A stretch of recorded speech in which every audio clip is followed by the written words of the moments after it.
Everyone, make sure that you're being safe. In this video, we use knives. So make sure you get help from an adult. Hello, and welcome back to another art video. In this episode, we have Tim here, who is going to lead us in a pretty cool craft. So take it away, Tim. Hey guys, so today we're going to be making some willow whistles. And for this, all you need is a sharp knife, some pieces of willow, and a guardian screw vision. So this is one that's already been done. It's pretty cool. So start off by getting a piece of willow, preferably about the width of your thumb, and cutting it to about this length. Make sure that you have your parent or guardian's permission before cutting it, because I don't want you cutting trees willy-nilly. I'll probably get some angry comments from parents if you do that. What you're going to want to do is start off by getting your piece of willow, and about 1/3 of the way down on the smaller end, you're going to want to cut a little groove in there, or a little chip out of the bark. And then probably about 1.5 inches behind that, or maybe 1 inch behind that, you want to cut a ring all the way around.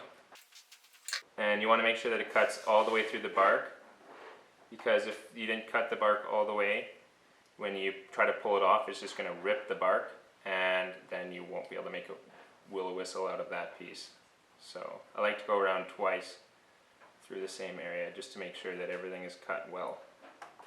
Once you have this little indent or cut here, and once you've cut it all the way around, just like that, you're going to want to soften this part up so that you can pull the bark off without ripping it. So there's a couple ways you can do it. You can do it by rolling it on something hard over and over.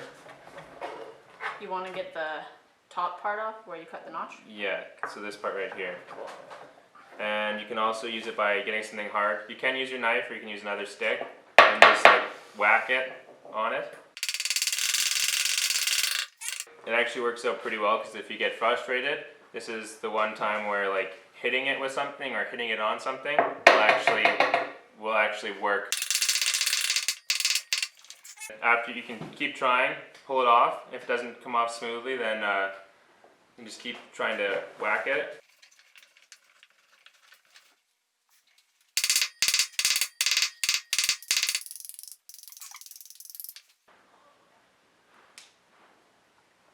Did you get it?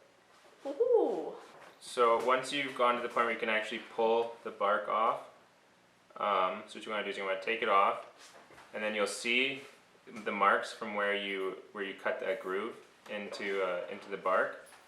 And what you want to do is you're going to want to like push down on it and cut into the wood a little bit, and then start to cut a little bit of a groove like that, or a little bit take a couple chips out of there.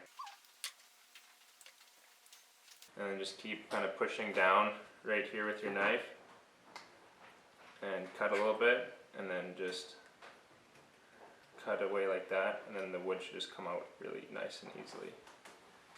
And you want to do that until you reach about halfway through the piece of wood.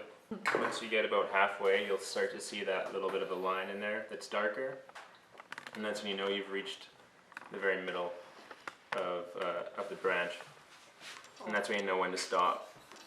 I still have a long way to go. If you keep going, you're probably just going to break it off, and then you'll be sad, and that's not fun.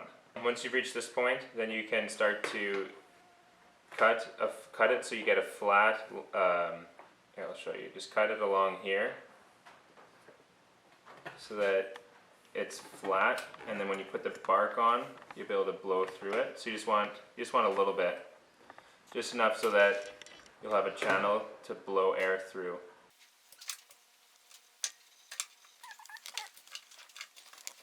So when you're done cutting, you're going to want it to kind of look like this, where it has this little channel in here, where it has this little chamber, and then you're going to have that flat part on top. And then when you put this back on, it should be able to see that hole, like see a little bit of that chamber through the area where you cut the bark. And and if all goes well, it should whistle. And if not, you can kind of fine tune it a bit and take it off and cut some stuff off until it does work. Yeah, see, so I'm gonna have to work with it a little bit.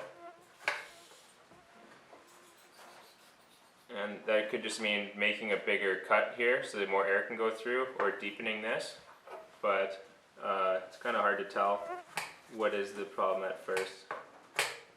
Just gotta play around with it and see what works. And then if you end up accidentally wrecking it or something, you can just try and make another one. Practice makes perfect. We made a couple willow whistles here. They took a couple tries. Sometimes the bark can split when you're trying to pull it off, and at that point you kind of have to either start over, or if it's not that bad, you could use tape or something if you want to tie it up. Also, you have to make sure you use green wood, so it has to be recently alive. Otherwise, the bark just won't come off at all. But yeah, we each made a willow whistle that works pretty well.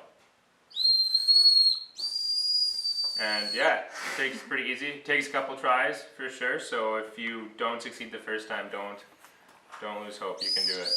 Sometimes you just gotta play with it until it works too. Yeah, lots of fiddling around.